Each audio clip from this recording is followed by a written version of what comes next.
नमो बुधाय सभी श्रोतागण को नमस्कार। आज मैं ऐसे टॉपिक पर बात करने जा रहा हूं जो टॉपिक बुद्ध धर्म को मानने वाले जितने भी अनुयायी हैं सभी लोगों के लिए ये एक चिंता की विषय है। बोध गया में भगवान बुद्ध की जो तीर्थ स्थल है वो बौद्ध धर्म को मानने वाले सभी अनुयायियों के लिए वो एक टाइप से सबसे पवित्र स्थल है। उसका स्थान एक ऐसे पवित्र स्थल के रूप में है जैसे सभी धर्मों का अपना एक अलग स्थान होता है। उसी टाइप से बौद्ध धर्म का बोध गया में जो पवित्र स्थल है उसका एक बहुत ही महत्वपूर्ण स्थान है। आज ऐसी स्थिति हो गया है, बोध गया के जो पवित्र स्थल है भगवान बुद्ध की तपोस्थली है, आज उस स्थल के लिए बौद्ध धर्म के मानने वाले अनुयायियों को आज आंदोलन करना पड़ रहा है। आज सभी धर्म अपनी अपनी एक विशेष पहचान है, सबकी अपनी एक पवित्र स्थल है जहां पर उस धर्म के मानने वाले लोग वहां पर अपनी जाकर पूजा अर्चना करते हैं।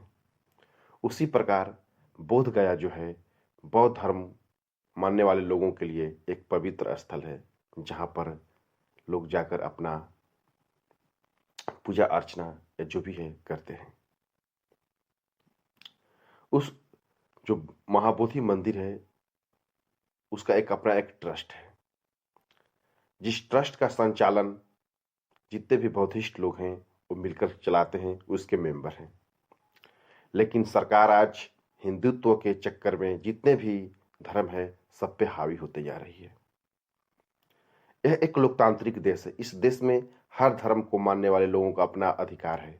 वो कोई भी व्यक्ति कोई भी धर्म मान सकता है, उसमें किसी का भी आक्षेप नहीं होना चाहिए।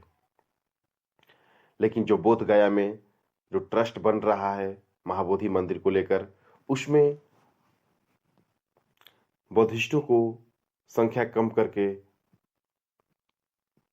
दूसरे लोगों को उसमें शामिल किया जा रहा है, जो कि चिंता की विषय है। क्योंकि जिस धर्म का वो ट्रस्ट है, जिसका ट्रस्ट है, उसमें उसी धर्म के लोगों को होना चाहिए, उसमें दूसरे धर्म के लोगों को नहीं होना चाहिए। नहीं तो भविष्य में जो महाबोधि मंदिर है वो खतरे में आ सकता है। और महाबोधि मंदिर बौद्धिस्टों का सबसे बड़ा पवित्र स्थल माना जाता है जहां पर बहुत देश विदेश से लोग आते हैं। और बौद्धिस्ट एक ऐसी स्थल है जहां पर शांति और न्याय का प्रतीक है और ज्ञान देती है। उस क्षेत्र में यदि अन्याय की बात होगी तो आने वाले समय में बहुत बड़ी खतरा साबित हो सकता है और बौद्धिस्टों का एक जो पवित्र स्थल है उनके हाथों से छीन सकता है। यदि ये बात जिन बौद्धिस्टों को बौद्ध धर्म को मानने वाले जितने भी अनुयायी हैं यदि उसके पास ये बात यदि पहुंचती है तो वो लोग इसका जोरदार विरोध करें और सरकार से रिक्वेस्ट करे, आग्रह करे, विनती करे कि ऐसा नहीं होना चाहिए। क्योंकि ये बौद्धिस्टों का सबसे पवित्र स्थल है और वहां पर जो ट्रस्ट बनेगा उसमें केवल बौद्धिस्ट ही रहेंगे, उसमें दूसरे धर्म के अनुयायियों को नहीं शामिल किया जाए। नहीं तो आने वाले भविष्य में जो बौद्धिस्ट स्थल है, जो पवित्र स्थल है बोध गया, वो बहुत बड़ी खतरा में फंस जाएगा। और जिस प्रकार से पुष्यमित्र शुंग ने, आप लोग को कहानी याद होगा, पुष्यमित्र शुंग ने जैसे अयोध्या को हम लोग से छीन लिया। जो पुष्यमित्र शुंग था उसने पूरे बौद्धिस्टों को नष्ट करवा दिया था, पूरे बौद्धिस्टों को कत्लेआम करवाया था। वही स्थिति बोध गया में भी हो सकता है, क्योंकि पहले ट्रस्ट हड़पा जाएगा, ट्रस्ट हड़पने के बाद वहां से बौद्धिस्टों को हटा दिया जाएगा, जो कि बहुत बड़ी खतरा साबित हो सकता है बौद्ध धर्म के मानने वाले अनुयायियों को। क्योंकि वो पवित्र स्थल हमें शांति और ज्ञान का संदेश देती है, जो कि हमें आगे बढ़ने का एक नई ऊर्जा प्रदान करती है। भगवान बुद्ध को जो भी मानने वाले अनुयायियों हैं, उससे जोरदार विरोध करें और इस चीज़ को हर जगह शेयर कर दे और जितना जितना हो सके उस विरोध में शामिल हो, सरकार पर दबाव बनाए। आज तो ऐसी परिस्थिति बन चुकी है कि जो सरकार है वो भी हमारे ही समाज से है, लेकिन वो इतने दबाव में आज काम कर रही है कि हमारे ही समाज के बौद्धिस्टों को बचा नहीं पा रही है। जितने भी बौद्ध धर्म के मानने वाले अनुयायी लोग आज सरकार में हैं, चुपचाप बैठे हुए हैं। उन्हें थोड़ा भी शर्म नहीं आ रही है कि धर्म ऐसी धर्म है जो लोगों को, सभी लोगों को, किसी भी धर्म के मानने वाले लोगों, उनको भी ये शांति और न्याय का प्रतीक देती है, उनको भी एक सही रास्ते प्रदान करती है। लेकिन सरकार में बैठे हुए वो लोग चुपचाप मौन बैठे हुए हैं और बात करते हैं, हम अपने समाज के लिए बहुत कुछ करते हैं। तुम्हें शर्म आनी चाहिए। आज समाज का जो सबसे पवित्र स्थल है उसको छीना जा रहा है और तुम चुपचाप सरकार में बैठकर आंख टक्की देख रहे हो और बोल रहे हो कि हम समाज के लिए काम करते हैं, धर्म के लिए काम करते हैं। तुम कुछ नहीं करते हो, तुम अपनी सत्ता के लिए काम करते हो, सत्ता के लिए काम करते हो। तुम लालची हो, बेशर्म हो। तुम्हें इस वक्त सबसे ज्यादा पुरजोर विरोध करना चाहिए यदि तुम सचमुच में बौद्ध धर्म के मानने वाले लोग हो और बौद्ध धर्म के अनुयायी हो।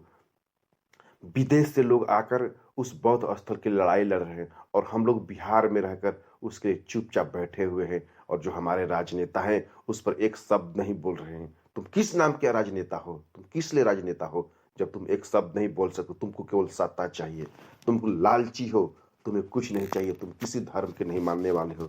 तुम लोग अनुयायी लोग जो बौद्ध धर्म के अनुयायी हैं, बेचारे आज 10 दिन से अनशन पर बैठे हैं, भूखे प्यासे। तुम पूछने तक नहीं गया और बोल रहे हो कि हम तुम्हारे जात से हैं, तुम्हारे बिरादरी से हैं, तुम्हारे धर्म से हैं। तुम कुछ नहीं हो। यदि तुम मेरे जात, यदि बिरादरी, धर्म से हो तो तुम उस ट्रस्ट को बचाओ। यदि ट्रस्ट आज नहीं बचेगा तो तुम देख लेना आने वाले समय में वहां बौद्धिस्टों का नाम निशान खत्म हो जाएगा, क्योंकि सरकार की साजिश है। सरकार चाहती है कि इस देश में केवल एक ही धर्म हो, कोई दूसरा धर्म नहीं पनप सके और उसी साजिश के तहत ऐसा किया जा रहा है। इसलिए हमारे भाई बंधुओं से आग्रह है, रिक्वेस्ट है कि आप लोग सरकार के ऊपर दबाव बनाइए और ज़्यादा से ज़्यादा इस चीज़ को शेयर कीजिए ताकि सरकार के ऊपर एक दबाव बने, समाज के ऊपर दबाव बने कि बौद्धिस्टों का जो धर्म स्थल है बोध गया, उसको किसी भी हालात में उस ट्रस्ट में केवल बौद्धिस्ट ही रहेंगे, दूसरा कोई नहीं रहेगा, दूसरे धर्म के कोई लोग नहीं रहेगा, क्योंकि ये बौद्धिस्टों का पवित्र स्थल है। उसमें only for Buddhist, no any other people allow for in this. इसलिए हम सभी बंधुओं भाइयों से रिक्वेस्ट करेंगे इस चीज को शेयर करें और ज्यादा से ज्यादा इसका विरोध करें। किसी भी हालात में इसको बचाया जाए, नहीं तो आज वही हाल होगा आने वाले समय में। जैसे पुष्यमित्र शुंग ने हमारे धर्म को आज नष्ट कर दिया, बौद्धिस्ट धर्म को आज नष्ट कर दिया, उसी टाइप से आने वाले समय में जो गया का पवित्र स्थल है बोध गया, उसको भी नष्ट कर दिया जाएगा। हमारे आने वाले जो वंशज होंगे इस चीज को भूल जाएंगे कि बोध गया हम लोगों का एक पवित्र स्थल था। इसलिए हम बंधु भाइयों से रिक्वेस्ट करेंगे इसका जोरदार विरोध करें। नमो बुद्धाय। Thank you. नमो बुद्धाय।